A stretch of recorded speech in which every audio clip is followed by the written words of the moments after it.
URC Power Rankings, folks, after 5 weeks of action.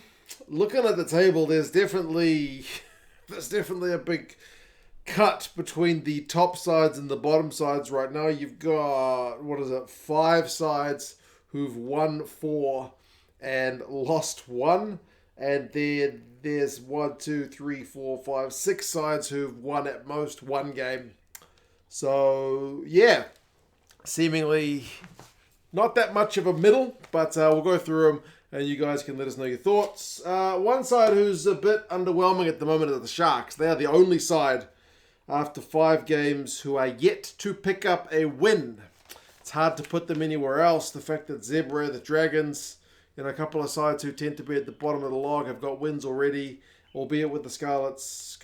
The Sharks having had a bit of a road tour. They lost at home to Connacht. It was a close game. Very frustrating side, man. You score a try and immediately concede a penalty. Yeah, very frustrating. They got a pretty fluky try through Werner Koch at one point, but down 1 spot in the power rankings. They are none from 5. The Scarlets are also down 1 spot in the power rankings. They had a tough ask to go away to Leinster, and they got duly hammered. It didn't start well. They started with a yellow card, conceded about 3 tries, and then they had a kind of decent period where they scored 1 themselves, didn't concede any points, and the floodgates opened in that second half. So, too many missed tackles. But as I said, it was always going to be a tough day at the office. The Dragons have got up 2 spots, and I'm wearing their jersey because they got their first win of the season. Home win over the Ospreys, albeit an Ospreys side who were playing with a red card for much of the game. Bradley Roberts scored a great try. Dyer scored a great try against 13 men when the Ospreys had a yellow card to go with that red.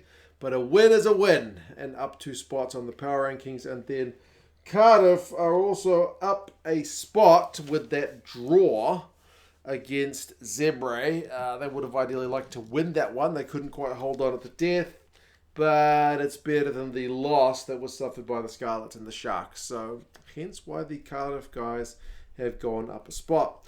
The Zebre guys are also here. They are in a decent spot on the old power rankings. That's second week where they haven't lost a game. So that's good for Zebre. They drew. They were 84 minutes into the game and they were down against Cardiff. They managed to find a way to score a try to tie things up. So yes, who had Zebre going 2 weeks without losing a game? Probably not many, but they got back into their try scoring form, which is certainly encouraging. The Lions have got them in the same spot as last week. They lost, but not too bad, away to Ulster, in a game that they were probably predicted to get pretty well beaten. They had a 7-point lead at halftime. They certainly lost the second half, especially the early period of the second half. But you feel like they are better value than their 1-4 record shows at the minute. The Ospreys are also in the same spot as last week. Their record is 2 wins and 3 losses. They lost to the Dragons, which is obviously a pretty tough one to take. They scored the opening try, but then once they get that red card, the game kind of goes to custard. So it's kind of hard to be too critical for that one. But a loss is a loss, as much as a win is a win. And the Stormers are here, the same spot as they were last week as well, with that away loss to Munster. It was only a 7-point loss, low-scoring game, 10 points to 3. Zas had a great chance at one point. They were down 10-0 at halftime. They scored the only 3 points in the second half. So, yeah, their record is 2-3. They'll be looking to improve, undoubtedly, because they've been a little bit below their normal standards the last few weeks. Benetton have relinquished their title as the only team who had not suffered defeat in the URC when they went down to Glasgow. They got the first points of the game. They had a 6-0 lead, but then when Glasgow had a couple of yellow cards, Benetton certainly failed to convert. They ended up conceding a try when they had the extra man, so they'll look back at that with a bit of frustration. Down a whopping 4 spots in the power rankings. The Bulls are also down a whopping 4 spots as well. Their record goes to 3-2. They were playing Edinburgh. They had a 13-6 lead at one point, the boot keeping the scoreboard ticking over. But they had a red card as well.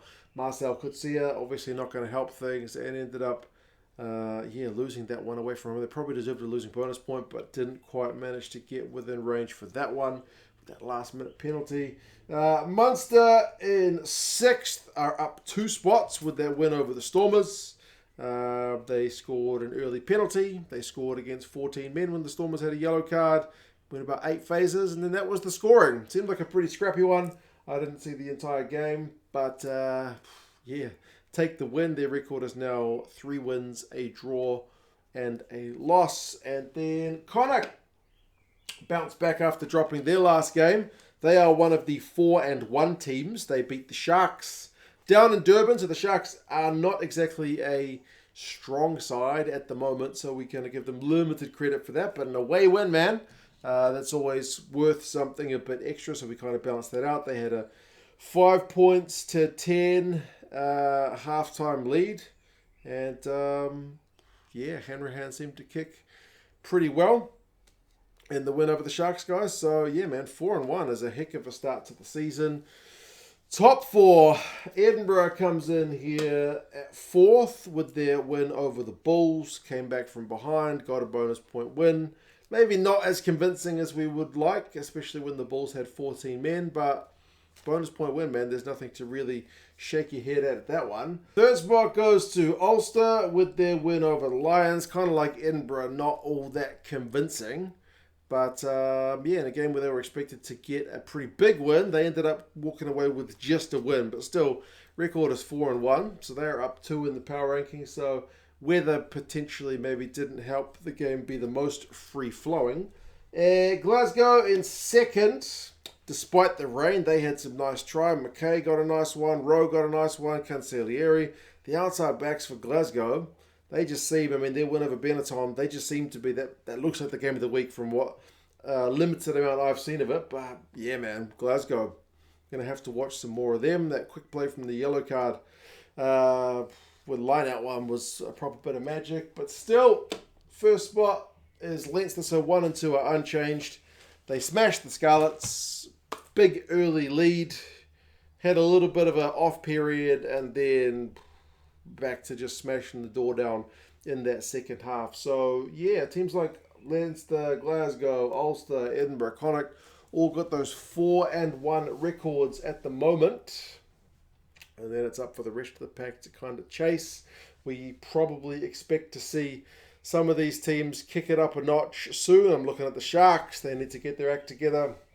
The Stormers are probably a little bit below where we would have expected them to be. The Lions are maybe playing better than their record would suggest. But yeah, you guys let us know your thoughts. How do you reckon these teams are going to go in the coming weeks? And yeah, I'll talk to you guys again soon.